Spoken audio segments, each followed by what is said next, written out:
Hello, my beautiful and powerful. Yes, you listening today, right here, right now. You are a beautiful and powerful CEO of the world. Welcome to the Startup Stories podcast, where new female business owners are heard, held, and served, treated like queens with 5-star, 10-star, gold star service. I'm bringing you relatable stories to keep you sane, grounded, and growing as you deliver your purpose and grow your business in the world. Today, I am joined by Wendy Leggett. I should have checked your name first. Wendy, did I pronounce that properly? Fantastic. Oh, good. I always try to do that, but I'm so fired up today, like exploding. Just energy is wild. So, anyway, Wendy is a retirement life coach. You guys, we spend so much time living in now, but there's always more now.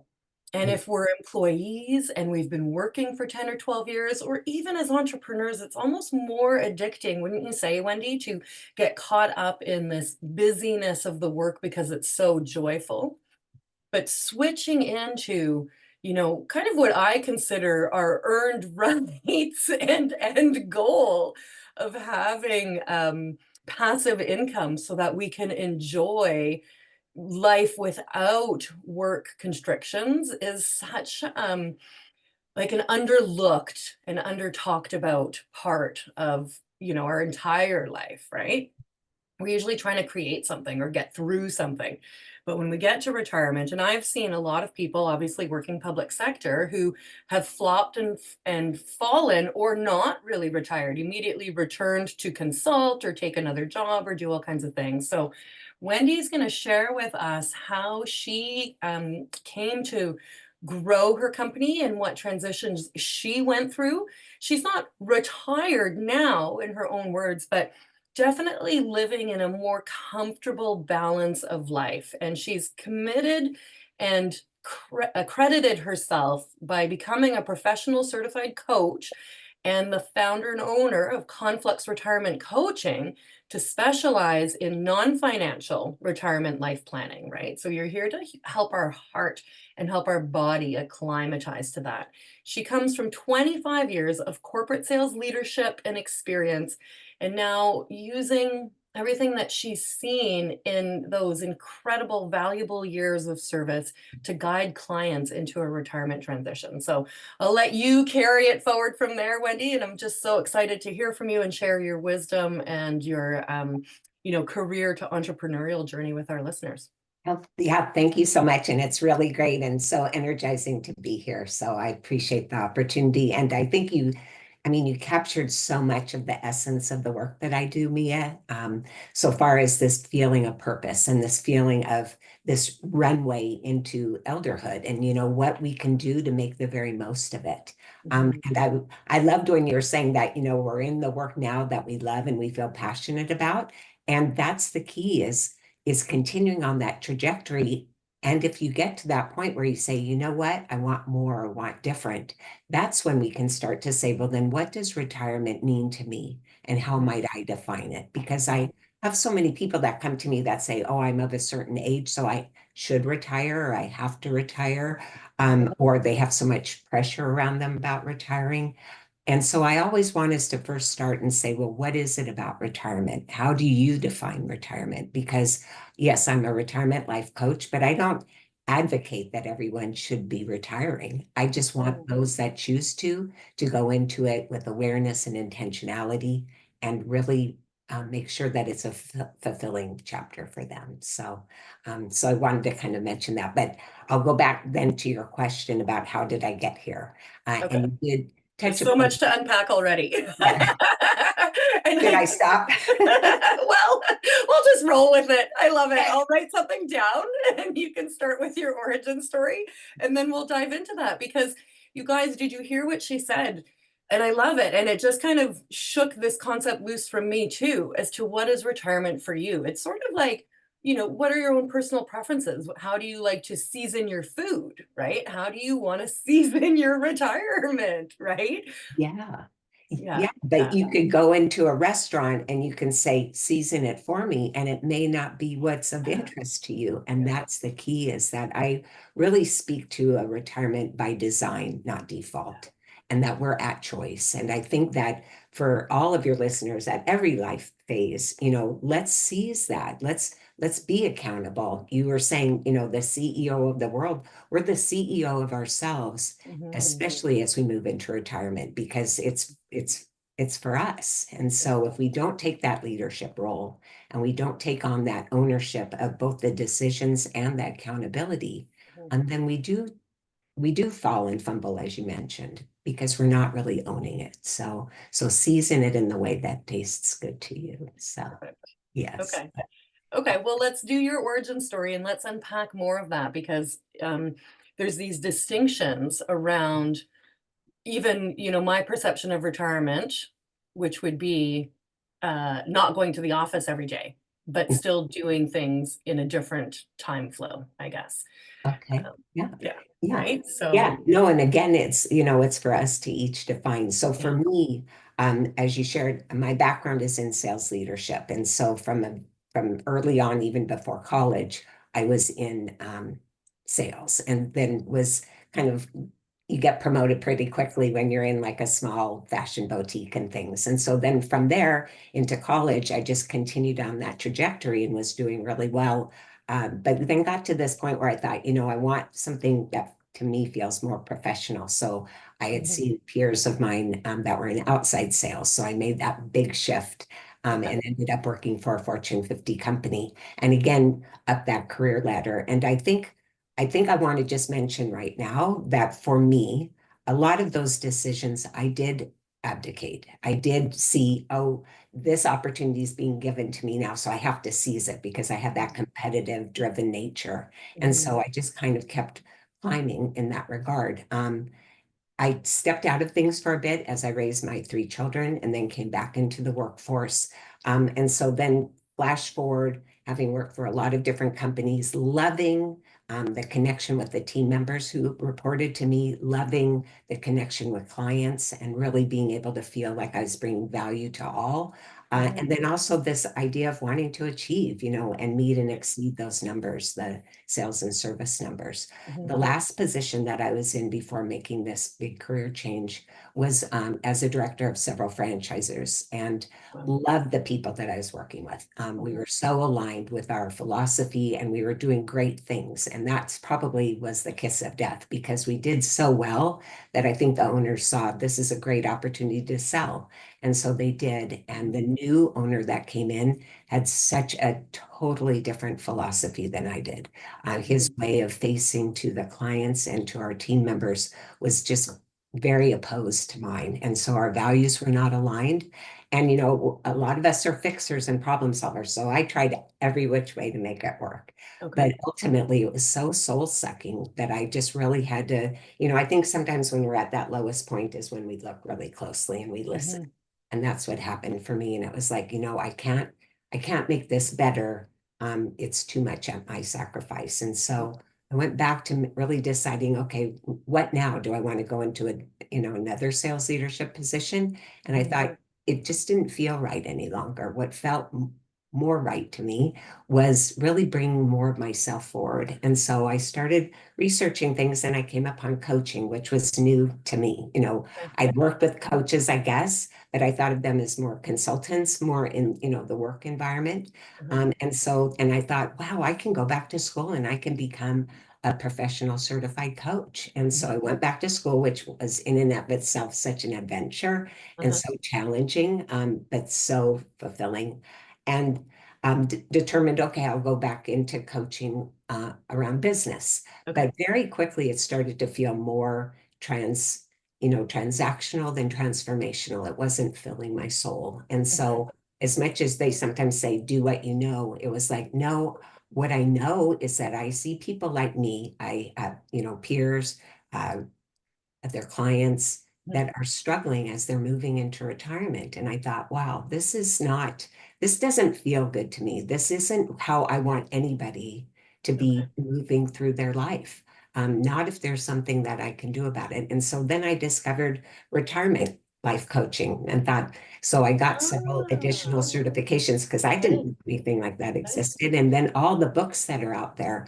And I started to see that and learn that there's a struggle for a number of people. The studies tell us 1 in 3 struggle in retirement. And so I'll kind of stop there, except to say that that's my passion, is really helping people normalize that if they're struggling, that's totally normal. A Right. lot of other people are going through that struggle.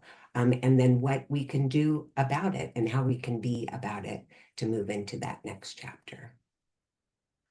So you said you had been abdicating your power throughout your career, but then when your career started shifting, the work environment changed, and like, it's bittersweet but beautiful how you were at this really incredible climax of everything being synchronized and healthy and flow and fulfilling. And then a big change came in and rocked it, right? But Yes. in that time, instead of continuing to give in and try and make do, which you did because you have a pure heart and you had people you genuinely cared about, particularly having had such a good run with them leading up. Yes. But then you took your power back, Mhm. Yeah. and probably even before that, but really took that personal responsibility then and made a very conscious and thought out decision. It sounds like it happened over a bit of time. You said you were trying to make do and you look after your staff and everything for a while, right? Yes. Yeah. And Yeah. then left and then weren't lost per se, but used it as an opportunity to seek more and fell into coaching, found that. And I just want to point that out because I'm a big proponent of external circumstances don't dictate internal well-being, right? Yeah. 100%, but they will create an environment in which we have to go inward and see what we're going to do. So I just think that's really beautiful. And then it sounds like from there, you kind of became your own avatar or niche in, Mhm. who you Yeah. were going to end up serving, but you didn't know yet. So you were open and curious, found something, went for it, tried it out a little, and then kept digging in that coaching industry until you came upon retirement coaching. And so I didn't realize that there was a deeper level of it available out there. And I'm not surprised, but I think that's great because then it helped you probably even normalize moving into that specific area.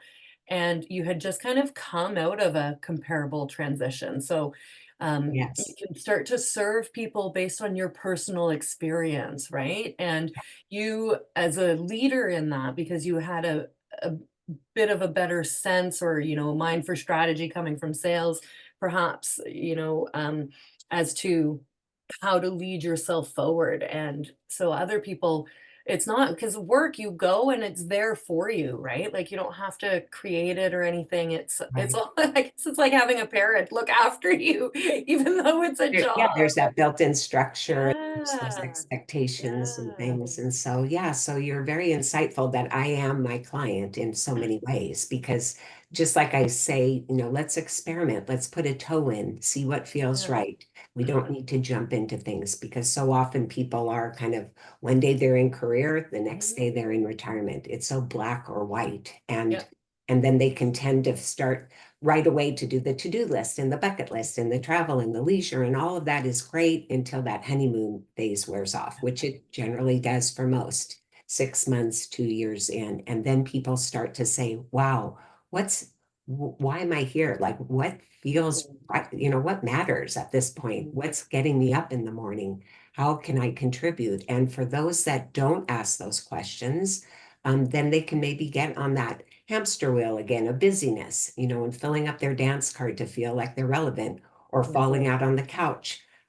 Research tells us that the average retiree watches 47 hours of TV a week. A week. A That's more week. time than you spend at work if you have like Yeah, a yeah, they 35, 40 basically, hour. yeah, Wow. replace work with or anything in Yeah, between. And so yeah.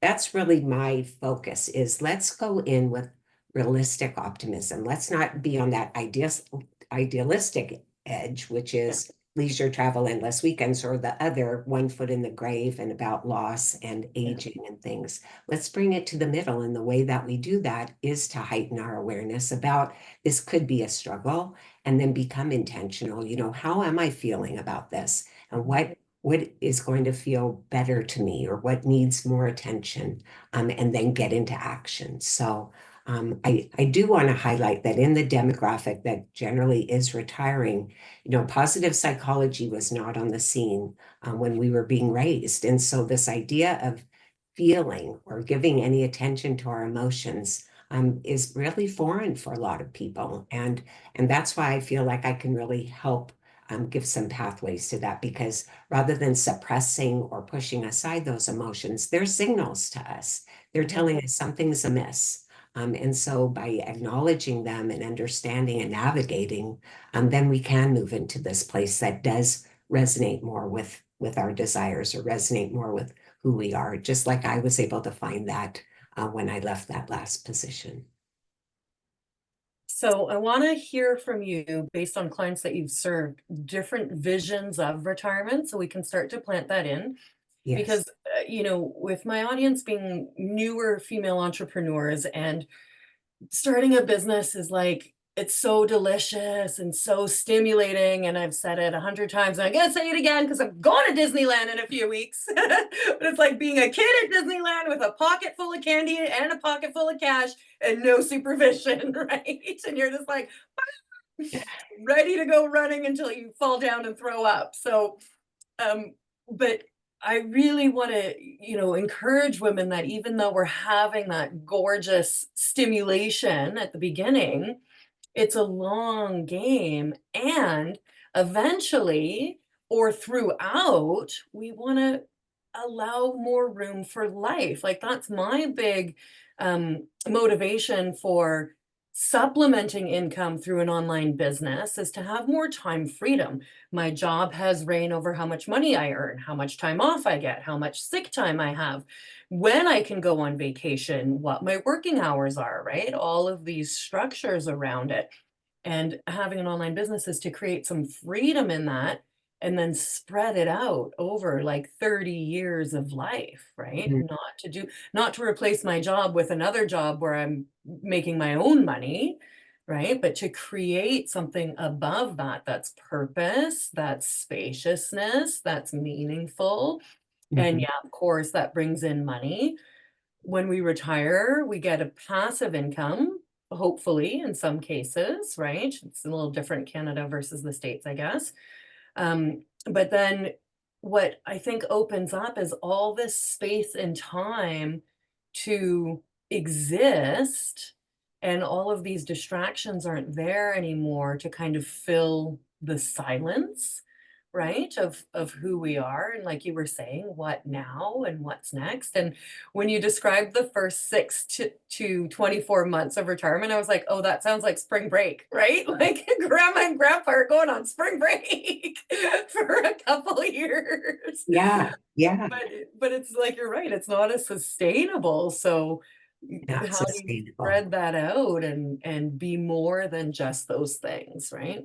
Yeah, I mean, what's really coming up for me as you're sharing that, Mia, and the entrepreneur's journey is there's some parallels between that and the retiree's journey, because this idea that if we do look at this time abundance, or we look at, really making them having so much in front of us, we Mhm. can fritter away what presently is provided to us. And Mhm. so I think that that's an important thing Mhm. at any age or life stage, is being present and really making those decisions, taking that charge. And so, as that entrepreneur and thinking, wow, kid in a candy store, there's that abundance. So let's just give ourselves some space and grace. Let's slow down so that we can speed up and really savor those decisions and make mindful decisions. Very similar as we move into retirement. And so, what I'd like to offer up is, no matter what age your listeners are at or what they're looking at for their future, is to use this as that runway. Because if we put some of these practices and beliefs and habits in place now, Mhm. they'll serve us well into elderhood. And I think that's the disconnect that I see so often is Yeah. that people have been on that autopilot or on that hamster wheel or just Yeah. so busy. And so then I have clients that say, wow, now that work's behind me, I don't really have those social connections because I Mhm. wasn't nurturing those relationships. And Mhm. what I always invite is, well, if you got a call from someone from your past and they said, wow, it's been a long time, but I'd love to reconnect, would you hang up on them? No, Mhm. you would more than likely, I don't know the circumstances, but Yeah. mostly Yeah. you would welcome it, right? Yeah. And Yeah. so it's a matter of putting that toe in. It's a matter of maybe being a little vulnerable. It's a matter of experimenting. And so I think that that's so vitally important. You asked some of the things that people come to me with, and I mentioned early on this idea of struggle. And a lot of the clients that come to me are in that place of struggle and they feel, I think, a sense of shame almost, or a sense that they can't own up to it to anybody else. Because if you think about it, if you say to somebody, how's retirement? What are they going to say? It's "Woo-hoo." great. Yeah, Oh, I'm at wow. Disneyland all the time. Yeah. Yeah. And so if they said, wow, I'm struggling, we'd more than likely say, what are you Mhm. talking about? You're not working, you leisure, travel, all that. Mhm. And so, Mhm. so there's a sense of, wow, there's something wrong with me then. I must have missed the invitation to that party. But the reality is, so many people do struggle. So the people that come to me oftentimes are saying things like, I feel lost in the desert. I feel a huge loss. Especially people in the helping Mhm. industries such Yeah. as teaching and nursing and things like that. Yeah. They are so connected on a deeper level. Yeah. Not to say that all of us aren't, but Yeah. especially there, that a real loss.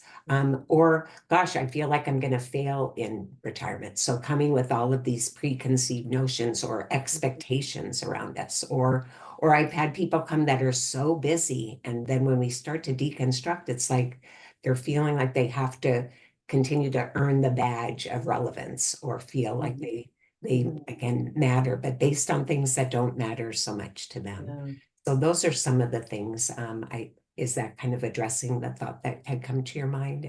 It's such an important conversation because it shows how we can build our life in like individual chapters or blocks, right? Okay, right now I'm raising kids. Okay, right now I'm working. Okay, right now I'm retired. But what you're talking about and it's going to heal and already is so many people, especially because I still work in government, local government, and we're not prepared for retirement. Work doesn't, give you a 6-month transition or emotional support or counseling and programs like what you're doing, I think really belong in corporate for that last year so that you're ahead of it and you're supporting your employee in leaving. But listening to you is very reminding of we want to blend our life together to kind of have these smooth evolutions, right? Not these jarring, like hot, cold contrasts, Yes. right?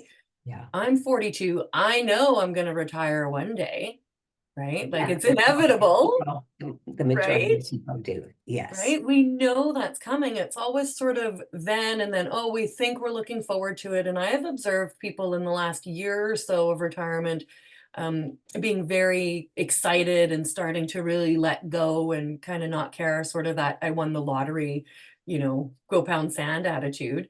Then at work, a woman just retired and I had to I lovingly and jokingly was like, it is 4 o'clock. Beat it. And now it's 4:27. We finish at 4:30. I'm like, would you get out already? Right? I'm like, it's not gonna matter. And but her heart's just so in it. She wanted to be a part of that. But Yeah. um e- thinking about these things and the jarring shift when you haven't been getting set up for it is a huge missing link.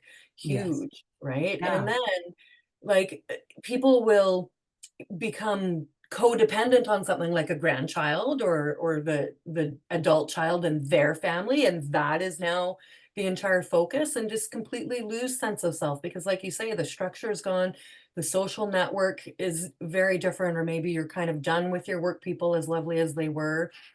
And I just love the idea of normalizing that stage of life. And again, as you connected the dots with the early stages of building something, basically our whole lives we're pursuing meaning and pursuing greater self-awareness, right?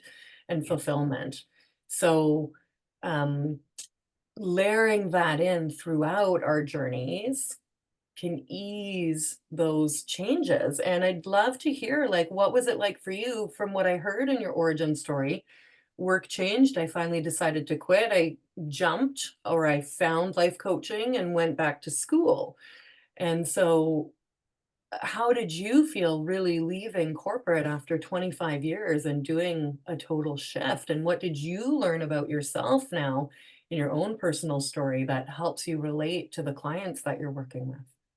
Yeah, it's such a great question. Thank you. I want to circle back to a couple of things you Please. mentioned. Please. I want to touch upon really quickly this concept of offboarding because you're absolutely right. You know, there's so much that's done around onboarding, and yet corporations would do well and serve their communities and themselves and their employees well to assist them into this next chapter. And I think that there's more and more of a spotlight around that, but it's definitely not something that is very commonly seen. So that's one thing.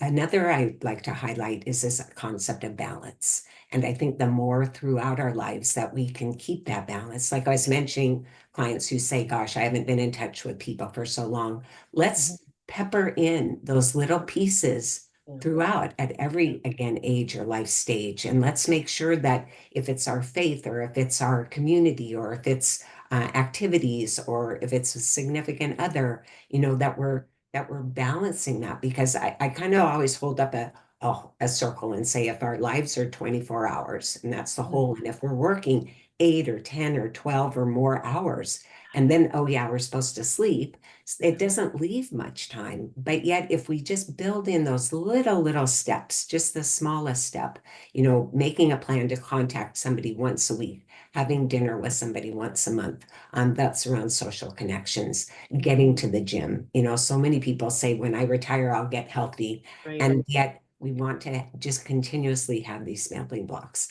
The last thing that I'd like to speak to, and then I'd love to talk about my transition, Yeah. is transitions.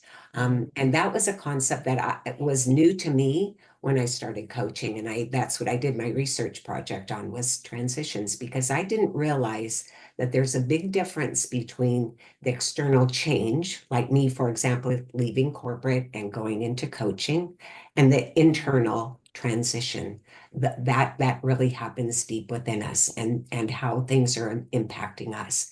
William Bridges did a lot of work around this, prolific around transitions, and I love his model, which is that we start with the ending. We start with that closure. We start with, okay, what do we want to bring with us? And what do we want to leave behind? And what do we need to put a period or an exclamation mark on? And that's why sometimes rituals like a retirement party, for example, or for any of you leaving from one career to another, is so important. Or sending kids off to college. You know, we're changing our roles, but we're not changing who we are. That our sense of identity, that true essence of who we've always been and always will be, is there.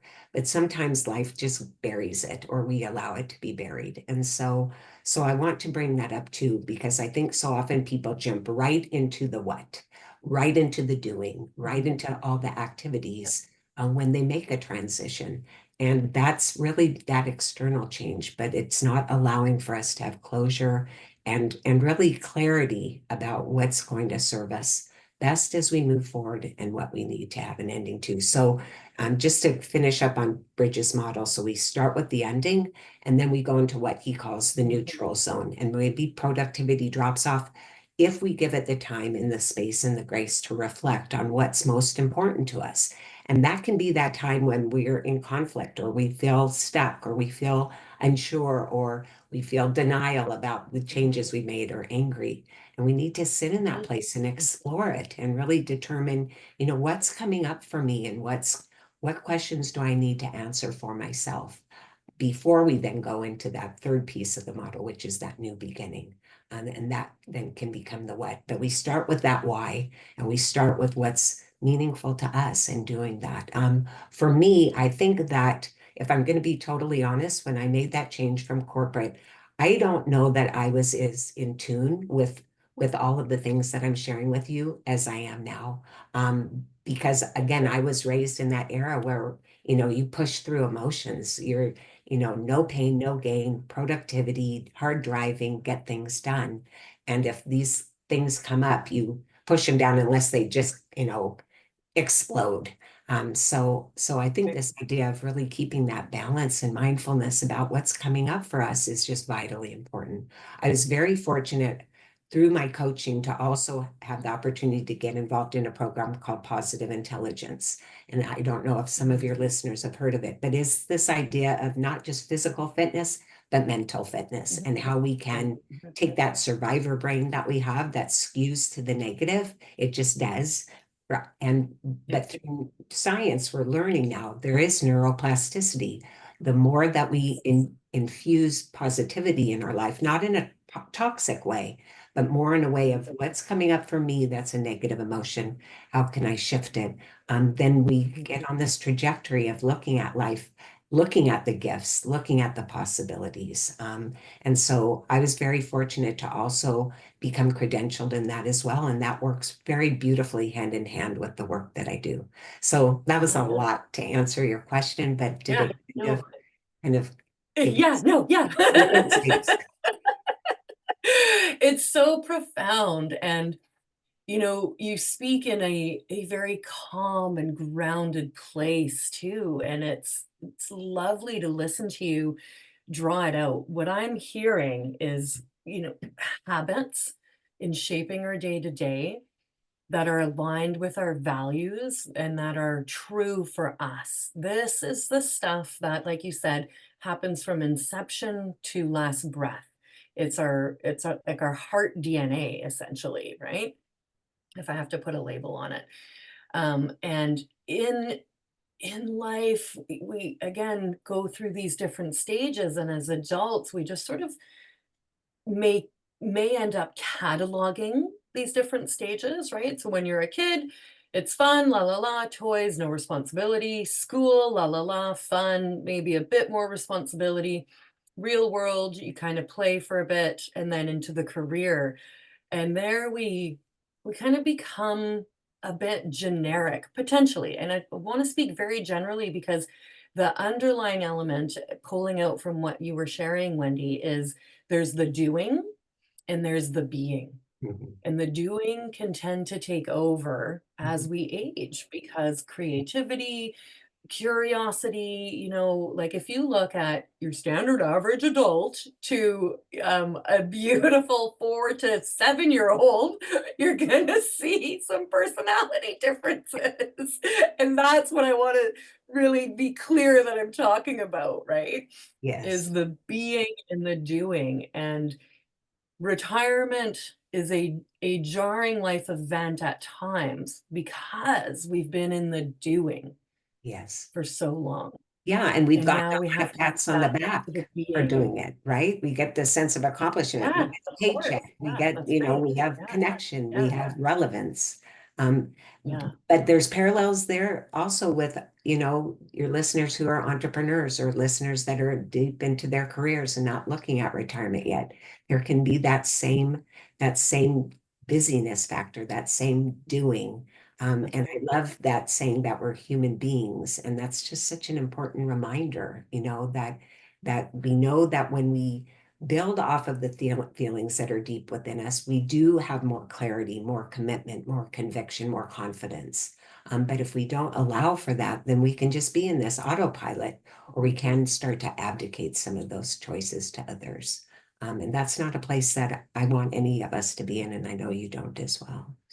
And a harder um, truth to face as we become more vulnerable in older age, right? You can tend to then just further and further constrict in Yes. like your last few chapters on earth, right? So taking that reverse engineer model right to your last breath.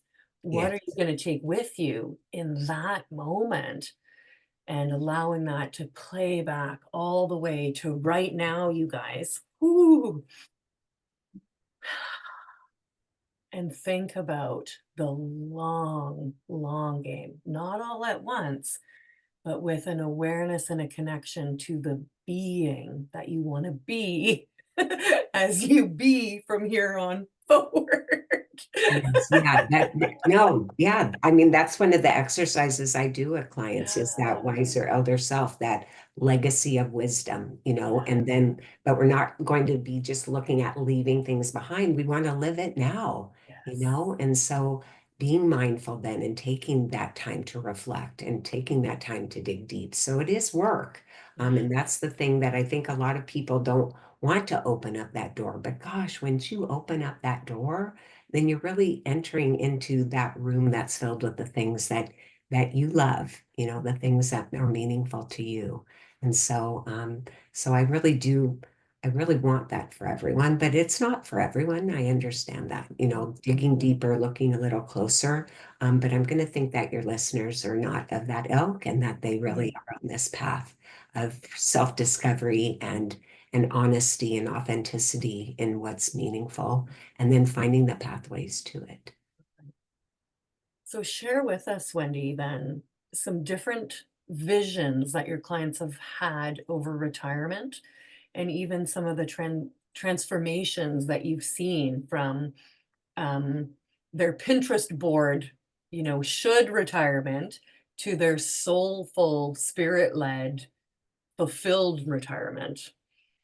Yeah, I mean that's such a deep and important question. And I think that what I want to first say is that, these are works in progress. We're all works in Mhm. progress. So it's not a matter that we've finally achieved the goal. It is, I always like to think is there a different word than journey, but that's what comes to mind is, that we're allowing for that and we're entering it in with this idea of possibility and positivity and pivoting where needed.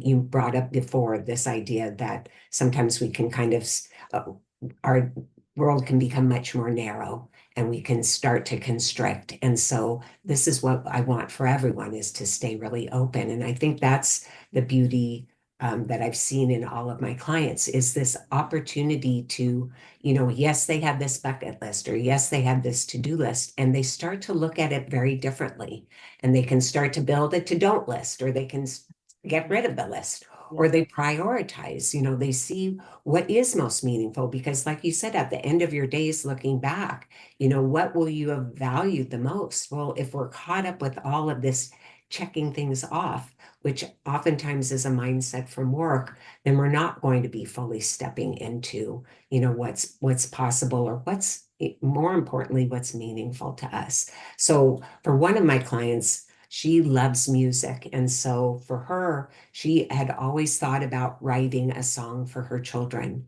And so that's something that she was really able to allow for that vulnerability and that creativity to come to the surface that had been really kind of submerged in her corporate work. For another client who was in the teaching profession, just really being able to see that, no, I'm not going to now go back to working in a different way. I'm going to instead give of myself and mentor and help raise somebody's situation up. And so she chose to go and become a volunteer in the prisons. And that became very, very heart-centered and important for her. And so those are a couple examples. I have so very many, but I think just opening the door, I think people just feeling this weight that's lifted because yes, it's so anticipatory, but it's also like, oh no, what am I going to do? Daunting. So Yes. unknown. Yes. And so then Societal it becomes expectations. known. Yeah. Yeah. Yeah. And even for one who came back and said, I look at my vacation so differently now. Right. I really immerse myself in the experience. I really step into it, seeing the gift in it and seeing that this is such an opportunity as opposed to, checking, okay, so I went here and I went there. So just being more present and being in your life, living that life, te treating everything as those precious moments. So that's what I would say is that's the universal that I see in clients. So the retirement is the external factor that's holding you to an internal expansion if Mm, you're willing to go there, right? yes, And one that it's kind of funny because it's almost so obvious, right? Like you know it's coming, you know it's going to be different, but it's somehow still so unknown for you. And you've painted just a beautiful picture of how people really made it for what was right for them. yes, And absolutely. you know, and so if somebody's finding a part-time job that's right for them, you get a social element, you get a little bit of money, you get to have fun, get out, maintain some semblance of structure. Like there's so many different ways of doing it, but the thread behind it all is their sense of self and their sense of um, really allowing for something that they haven't made time or space for yet, right? Particularly when you talked about the person going on vacation, I was feeling like, you know, when you work 9 to 5, Monday to Friday, 52 weeks a year, going on vacation is like, oh yeah, you get to be a kid again. But when you don't have to go back to work, you're not escaping from anything. You're really enjoying life for what it is. And if we pull that elements into now, it will change our life. And we start to reverse engineer then from that transition of retirement to this present moment where we are building our business, working corporate, what, you know, just being on a self development journey and really living from a deeper place and sense of self and making space for things. You mentioned one person didn't have like creative bandwidth at their job and now can release that. And Mhm. so we don't have to wait for that to happen either, Yeah. right? Yeah. Yeah. No, I think that's so true. And I think this idea of reframing, that looking at life from a spot of abundance rather than scarcity and looking at it from opportunity rather than obstacle. And the concept that we're the motivation, what's the motivation? Are we drawn to something or are we trying to move away from something? And so we have all of these at our fingertips throughout our lives. Mhm. Um, but if it's a muscle that we're not used to, or it's an opportunity that we don't even know it's at our feet, then we can step over it. And so it's just so important that we are aware and that we are intentional and that then we get into action so that we don't just have these hopes, wishes, and dreams, Mhm. this fantastic retirement, but we don't Mhm. have a runway to it. And more importantly, when we plan for it or step into it, that we do plan for it and we fully Yeah. step into it. Yeah. And I think just you doing this work and showing up is going to help um, blend together these transitions, Mhm. right? So we've already linked this sort of startup new entrepreneur to career retirement, and we've shown the parallels between them and created a thread now for that continuity. And as retirement coaching grows and gets into corporate and other places and provides that support for especially current generation where it just wasn't part of the culture, part of the family conversation, part of Right. any of that is very healing and meaningful and will create a legacy in of its own, you know, for future generations Yeah.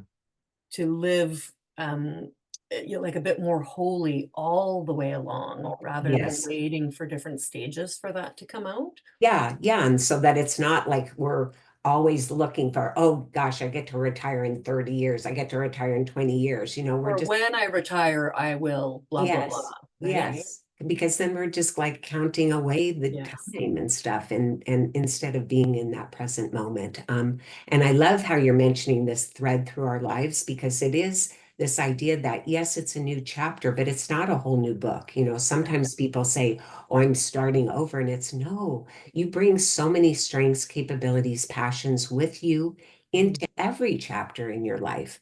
Yeah. At the same time, let's be mindful of the things that don't serve us well. And I think that's where when I made my change, I was able to start to recognize some of those patterns and habits that were working against me and let go of them. And yet again, if we're not present and mindful about that, we carry all that weight with us and it weighs us down. It doesn't allow us to be our best selves. Mhm.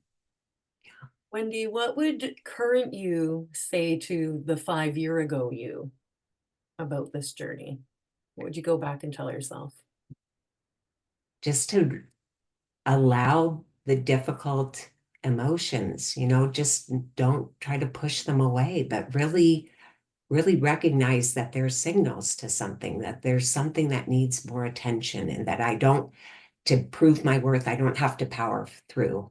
I don't have to be this hyperachiever. I don't have to, um, drive past all these things. If I sit in that place for a little bit and I allow myself to get more in tune to what's important to me and authentic to me and true to me, it's going to be the springboard into a much better place. And so that's what I would say, because that's what's happened for me. So Yeah. Don't hurry through it. Sit in it. Hold yourself. Comfort yourself. yes, yeah. And if it Let it feels, out. for some, it feels so foreign, and I get that. Mhm. But then let's think of, okay, why is it foreign? And Yeah. I think oftentimes it's just because it's just not something that we're used to. But we can wrap ourselves in a blanket of discomfort Mhm. and stay in that place. And so instead, let's shed it and get a little uncomfortable, because we know that when we're uncomfortable, generally we're growing. And so, yes, if we start to sit with those emotions and they feel uncomfortable, that's a signal that, okay, there's growth that's happening here. There's something good around the corner. Freedom, freedom in there. And what Yeah. do you think future you will say to current you, present you now? Good on you. Yeah. N- I mentioned earlier that work in Yeah. progress. So yes, Yeah. I continuously each day I want to bring my best self forward. And each day, did I fall short or whatever? It's such great learning for me. And so I think that I'm just on this trajectory, and I think my future self will feel like, okay, you've Mhm. just continued to hone Wendy along the way. Good job. Keep going. Good job. I'm proud of you. You're doing great. Right? The cheerleader. Yeah. Woohoo. Yeah. I'm waiting for you at the finish line. Yeah. Metaphorical finish line. Beautiful. Yeah. Yeah. Wendy, where can we come find you? Where can we work with you? Where's the best place to hang out and continue to learn and grow with you? Oh, yeah, I appreciate that opportunity. So, as you mentioned, the name of my company is Conflux Retirement Coaching, and that's Conflux. So, you can find me at my website, confluxretirementcoaching.com, or Wendy at confluxretirementcoaching.com. I'm also on LinkedIn, Wendy Leggett, and just drop me a note. I offer, a session, if that's helpful, because I like people to be able to really voice and normalize the obstacles or opportunities they're seeing. And so I would really welcome that opportunity to connect with anyone. Beautiful. Okay. And we'll put all that in the show notes. Yeah. No worries, and help get you around. Wonderful. Well, thank you, Wendy. This was just a beautiful, beautiful conversation. I really enjoyed it. Oh, and I did as well. I mean, your heart and your spirit and just your knowledge of things is just so enriching. So I appreciate it. Mm. Bye.